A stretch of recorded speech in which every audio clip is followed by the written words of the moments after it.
আমরা জেনে নেই চন্দ্রগ্রহণ সূর্যগ্রহণ নামাজ কেমন। এ সম্পর্কে 2 রাকাত নামাজ পড়তে হবে যখন চন্দ্রগ্রহণ সূর্যগ্রহণ শুরু হবে এবং যতক্ষণ চলবে, লম্বা সময়, যতদূর সম্ভব লম্বা সময়ে নামাজ আদায় করতে হবে। এই নামাজ একটু ব্যতিক্রম।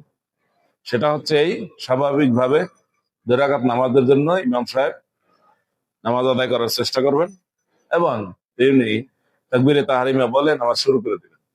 জাহরি কেরাত, তিনি জোরে তেলাওয়াত করবেন। প্রথম রাকাতে সূরা ফাতিহা পড়বেন, লম্বা সূরা পড়বেন। এরপর লম্বা রুকু করবেন। লম্বা রুকুর পরে তিনি আবার দাঁড়িয়ে যাবেন। দাঁড়িয়ে আবার তিনি সূরা ফাতিহা পড়বেন। আবার তিনি লম্বা সূরা পড়বেন, তবে আগের চাইতে লম্বা নয়। এরপর আবার তিনি লম্বা রুকু করবেন, তবে আগের চাইতে লম্বা নয়। তিনি সামিআল্লাহু লিমান হামিদা বলে দাঁড়াবেন। এরপর সুবিধা মতো তিনি সেজদায় চলে যাবেন। 2 সেজদা করে তিনি আবার দাঁড়াবেন। আবার দাঁড়িয়ে সূরা ফাতিহা পড়বেন, তার সাথে লম্বা সূরা পড়বেন, আগের চাইতে লম্বা নয়। তারপর রুকু করবেন, আগের মতো লম্বা নয়, লম্বা কিন্তু আগের মতো লম্বা।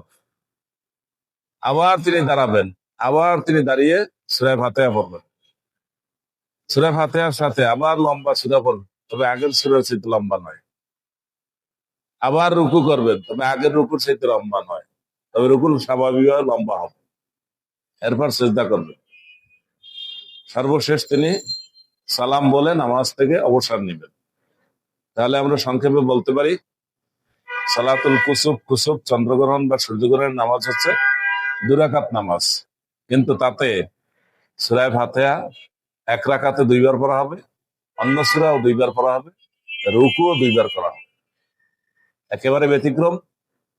5 ওয়াক্ত নামাজের থেকে ব্যতিক্রম, জুমার নামাজের চাইতে ব্যতিক্রম, ঈদের নামাজের চাইতে ব্যতিক্রম।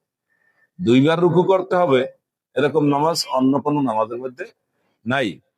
সুতরাং এই নামাজের নিয়মটা খুব ভালো করে মনে রাখতে হবে। 2 বার সূরা ফাতিহা, 2 বার লম্বা সূরা, 2 বার রুকু, তার মানে 1 রাকাত।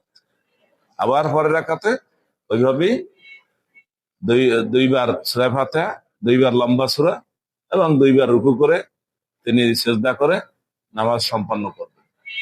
এই হলো মোটামুটি সালাতুল কুসুফ চন্দ্রগ্রহণ সূর্যগ্রহণের নামাজ।